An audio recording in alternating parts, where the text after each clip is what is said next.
Hello friends, Assalamu alaikum. Hope you all are fine. And please stay at your home because situation is getting worse day by day. Pakistan में ही अब इतने सारे cases हो गए हैं और वो ये वायरस इतना माइन्यूट है, इतना माइक्रोस्कोपिक लेवल पे है और इतनी मतलब इसकी जो एक पर्सन से दूसरे पर्सन में ये इतनी तेज़ी से जो है वो इफ़ेक्ट करता है जिसका कोई अंदाज़ा भी नहीं लगा सकता। तो ये जो हम जितने भी हमारे बायोलॉजी के लेक्चर्स हैं या जितने भी सेल्स में हम ऑर्गेनेल्स पढ़ रहे हैं ये खुद एक माइन्यूट है, माइक्रोस्कोप से जो है हम इसकी स्टडी करते हैं। तो जो वायरस है ये तो और भी ज़्यादा हम इसकी स्टडी के लिए इलेक्ट्रॉनिक माइक्रोस्कोप लेते हैं जिसकी रेजोल्यूशन, जिसकी मैग्नीफिकेशन और भी ज़्यादा हाई होती है as compare to compound microscope के। तो देखो ये कितना माइन्यूट है, कितना छोटा है और इसके जो डेंजरस इफ़ेक्ट हैं वो कितने ज़्यादा हैं। So stay at your home. और जितनी भी ये ऑनलाइन क्लासेस हो रही हैं और जो NTHP और STHP की ऑनलाइन क्लासेस स्टार्ट होने वाली हैं उनमें सब आप पार्टिसिपेट करें जो विलिंग हैं ये टेस्ट देने के लिए। So let's start. आज का जो हमारा बायोलॉजी का टॉपिक था वो प्रीवियस में हमने न्यूक्लियस वगैरह कंप्लीट किए थे। आज जो है वो हमारा है माइटोकॉन्ड्रिया। माइटोकॉन्ड्रिया को हम जो है सेकेंडली ये कि ये पावर हाउस ऑफ सेल है, हमारी सेल का ऑर्गेनेल है, पावर हाउस ऑफ सेल। इसको हम पावर हाउस क्यों कहते हैं? क्योंकि ये लार्ज अमाउंट पे जो है वो ATP की प्रोडक्शन करता है। और ATP क्या है? वो सेल की फॉर एग्जांपल एक फूड है उसको एनर्जी देता है बाकी फंक्शंस करने के लिए।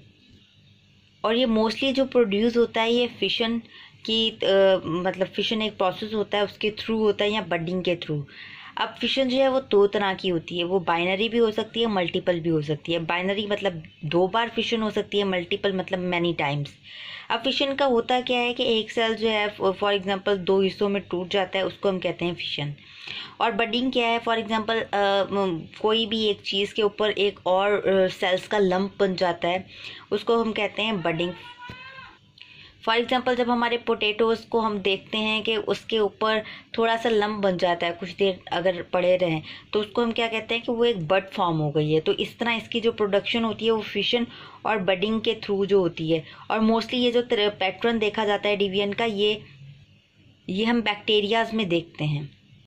तो जो माइटोकॉन्ड्रिया में ATP जनरेट होती है वो ऑक्सीडेटिव फास्फोराइलेशन के थ्रू होती है। ऑक्सीडेटिव फास्फोराइलेशन एक प्रोसेस होता है जिसके थ्रू जो है वो हमारा स्टार्च, लिपिड, जितनी भी चीज़ें हैं ये हमारी मेटाबोलाइज ऑक्सीडाइज होती हैं और जो है ATP को जनरेट करती हैं। उसे हम कहते हैं ऑक्सीडेटिव फास्फोराइलेशन।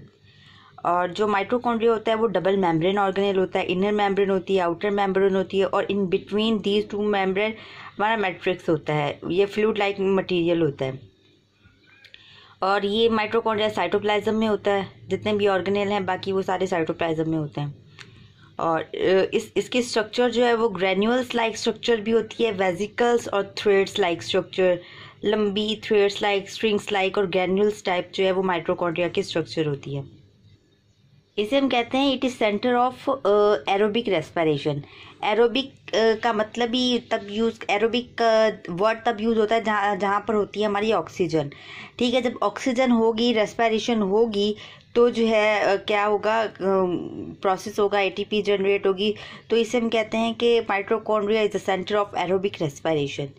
इसकी माइटोकॉन्ड्रिया की जो साइज़ है वो 0.2 to 1 नैनोमीटर डायमीटर में होती है और 10 माइक्रोमीटर जो है ये लॉन्ग होता है अपनी लेंथ के अंदर। तो ये फिगर्स याद कर लीजिएगा, ये मोस्टली MCQs में आती हैं। और मैंने पहले भी बताया था कि जितने भी ऑर्गेनल्स होते हैं उसकी जो लेयर होती है वो लिपिड और प्रोटीन की बनी हुई होती है। तो इसकी भी जो लेयर्स है वो लिपिड और प्रोटीन की जो है वो बनी हुई होती हैं। जो इसकी इनर मेम्ब्रेन होती है वो इरेगुलर इन स्ट्रक्चर होती है, जैसे कि पिक में शो है, इनकम्प्लीट पार्टीशन होती है, कंप्लीट पार्टीशन नहीं होती। और इसको हम क्रिस्टा कहते हैं। और मोस्टली MCQs में आता है कि इनर मेम्ब्रेन ऑफ माइटोकॉन्ड्रिया को हम सिस्टर्ना कहते हैं या क्रिस्टा कहते हैं। तो कीप इन माइंड जो इनर मेम्ब्रेन ऑफ माइटोकॉन्ड्रिया है वो हमारी क्रिस्टा है। और जो हमारी एंडोप्लाज्मिक रेटिकुलम की जो कि हमारा नेक्स्ट टॉपिक है उसकी जो इनर मेम्ब्रेन होती है उसे हम सिस्टर्ना कहते हैं। तो इन दोनों का डिफ्रेंशिएट कर लीजिएगा क्योंकि दोनों सिमिलर वर्ड्स हैं। तो इस पे MCQs काफ़ी आते हैं, काफ़ी बार MCQs जो है वो एंट्री टेस्ट में भी आ गए। इसके अंदर एंजाइम्स होते हैं, कोएंजाइम्स होते हैं क्रिस्टा के अंदर, जो कि हमारी स्टार्च, प्रोटीन, लिपिड को मेटाबोलाइज करते हैं और कार्बन डाइऑक्साइड रिलीज करते हैं, मेटाबोलाइज करके कार्बन डाइऑक्साइड और वाटर में जो है वो चेंज कर देते हैं। और जो है एटीपी प्रोड्यूस होती है, एटीपी जो प्रोड्यूस होती है और एटीपी स्टोर भी होती है माइटोकॉन्ड्रिया के अंदर। और मोस्ट इम्पॉर्टेंट थिंग जो है वो माइटोकॉन्ड्रिया क्या है, सेमी ऑटोनॉमस बॉडी है। सेमी ऑटोनॉमस बॉडी का मतलब क्या होता है, सेमी ऑटोनॉमस वो बॉडी होती है जिसके पास उसका खुद का डीएनए हो, प्रोटीन हो, उसको हम कहते हैं सेमी ऑटोनॉमस बॉडी। और ये हमारे एक क्लोरोप्लास्ट होते हैं और एक हमारी जो है ये माइटोकॉन्ड्रिया होते हैं। This two organelles are semi autonomous body. तो इस पे भी काफ़ी बार एमसीक्यूज आ चुके हैं कि कौन से ऑर्गेनल जो है वो सेमी ऑटोनॉमस बॉडी हैं। तो ये जो छोटी छोटी पॉइंट्स होती हैं, छोटी छोटी लिटिल टिडबिट्स होती हैं, इनको जो है वो मेमोराइज कर लें, क्योंकि यही फिर बाद में एमसीक्यूज में आती हैं और जहाँ पर कंफ्यूज हो जाते हैं। और जो भी हमारी नेक्स्ट टेस्ट होगी उसके अंदर भी ये छोटी छोटी फिगर्स जो है वो आएंगी। दूसरा है हमारा ऑर्गेनल, वो है एंडोप्लाज्मिक रेटिकुलम। एंडोप्लाज्मिक रेटिकुलम को हम ER से मोस्टली शो करते हैं, तो जहाँ पर भी E.R लिखा हो तो वो हमारा एंडोप्लाज्मिक रेटिकुलम है, कंफ्यूज होने की ज़रूरत नहीं है। और जो एंडोप्लाज्मिक रेटिकुलम होता है ये भी हमारा डबल मेम्ब्रेन होता है, हमारे साइटोप्लाज्म के अंदर होता है और ये एक्सटेंड करता है from plasma membrane to nuclear membrane. ये एक नेटवर्क लाइक स्ट्रक्चर होती है जो कि प्लाज्मा मेम्ब्रेन से अटैच होती है और जाती जाती न्यूक्लियर मेम्ब्रेन तक अटैच होती है, ठीक है। और it's like tube like structure इसकी जो है वो स्ट्रक्चर होती है। अब जो है हमारे पास 2 टाइप्स के एंडोप्लाज्मिक रेटिकुलम होते हैं। First one is rough endoplasmic reticulum and second one is smooth endoplasmic reticulum.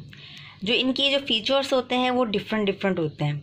Rough endoplasmic reticulum में ग्रैन्यूल्स होते हैं, राइबोसोम्स अटैच होते हैं जो कि प्रोटीन की प्रोडक्शन करते हैं और यहाँ पर नहीं होते। ये स्मूथ एंडोप्लाज्मिक रेटिकुलम होता है। वो जो पिक में आपको शो हो जाएगा जहाँ पे छोटे छोटे डॉट बने होंगे वो हमारे रफ एंडोप्लाज्मिक रेटिकुलम होगा, और जहाँ पर डॉट ग्रैन्यूल्स मतलब नहीं होंगे वो हमारा होगा smooth endoplasmic reticulum. Smooth endoplasmic reticulum जो है वो स्टीरॉयड प्रोड्यूसिंग सेल्स में होता है। अब स्टीरॉयड प्रोड्यूसिंग सेल्स कौन से होते हैं, हमारे एडिपोज टिश्यूज़। पिछले लेक्चर्स में मैंने आपको बताया था कि एडिपोज टिश्यूज़ क्या होते हैं, जो कि फैट स्टोर करते हैं, ठीक है। और हमारा ग्लाइकोजन प्रोड्यूसिंग सेल्स के अंदर जो है वो हमारा स्मूथ एंडोप्लाज्मिक रेटिकुलम होता है। तो ये भी एमसीक्यूज आ सकता है कि एडिपोज टिश्यूज़ कहाँ पर होते हैं। स्मूथ एंडोप्लाज्मिक रेटिकुलम कौन कौन से सेल्स में होता है, लाइक एडिपोज और ग्लाइकोजन प्रोड्यूसिंग सेल्स में। और जो हमारा नेक्स्ट है रफ एंडोप्लाज्मिक रेटिकुलम प्रोड्यूस होता है, प्रेजेंट होता है प्रोटीन प्रोड्यूसिंग सेल्स में, जिस तरह हमारी स्लेवरी ग्लैंड्स हो जाती हैं या हमारा पेनक्रियाज हो जाता है। तो यहाँ पर जो मोस्टली अमाउंट में जो होता है वो हमारा रफ एंडोप्लाज्मिक रेटिकुलम होता है। और इनके जो नंबर्स होते हैं वो डिफरेंट सेल्स में जो है वो डिफरेंट होते हैं। ये नहीं कि हमारे जितने भी सेल्स हैं, लीवर के सेल्स हैं या फिर हमारे हार्ट सेल्स हैं या हमारे मसल सेल्स हैं, उसके अंदर जो है वो हमारा constant number of endoplasmic reticulum हो सेल्स के अंदर नहीं, ये वेरी करता है फ्रॉम सेल टू सेल। जिस तरह के पेनक्रियाज वगैरह में या स्लेवरी ग्लैंड्स में या पेनक्रियाज में जो है हमारा रफ एंडोप्लाज्मिक रेटिकुलम ज़्यादा होता है उसका अमाउंट। और रफ एंडोप्लाज्मिक रेटिकुलम जो है वो सरफेस एरिया को इंक्रीज करवा देता है यहाँ पर वेरियस मेटाबॉलिक एक्टिविटीज़ जो होती हैं।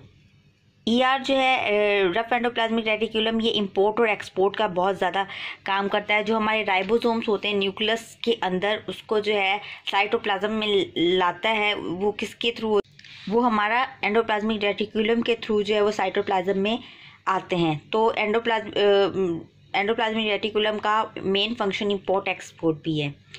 और एंडोप्लाज्मिक रेटिकुलम जो है वो डिटॉक्सीफाई करता है हार्मफुल मटेरियल्स को। अगर आ जाए हमारी सेल के अंदर तो उसको डिटॉक्सिफिकेशन के प्रोसेस में हेल्प करता है। और ये रिलीज़ करता है कैल्शियम आयंस को, जो कि फिर फर्दर लिपिड्स की प्रोडक्शन में हेल्प करते हैं। तो ये हमारा हो गया कि जिनके ऊपर ग्रैन्यूल्स होते हैं वो हमारे रफ एंडोप्लाज्मिक रेटिकुलम होते हैं, और जो स्मूथ होते हैं जिनके ऊपर ग्रैन्यूल्स नहीं होते वो हमारे होते हैं स्मूथ एंडोप्लाज्मिक रेटिकुलम। और इनका जो रेशियो है वो वेरी करता है सेल टू सेल पे। तो there are some question related to these organelles, that what is endoplasmic reticulum made of, what is the analogy or analogy of endoplasmic reticulum, what is mitochondria structure, which of the following division technique similar in bacteria and mitochondria. तो आप इन questions के answer comment section में कर दीजिएगा, और अगर कोई भी कंफ्यूजन हो तो you are free to ask. और इसका जो मटेरियल है ये आप नेट से भी जाकर फर्दर स्टडी कर सकते हैं।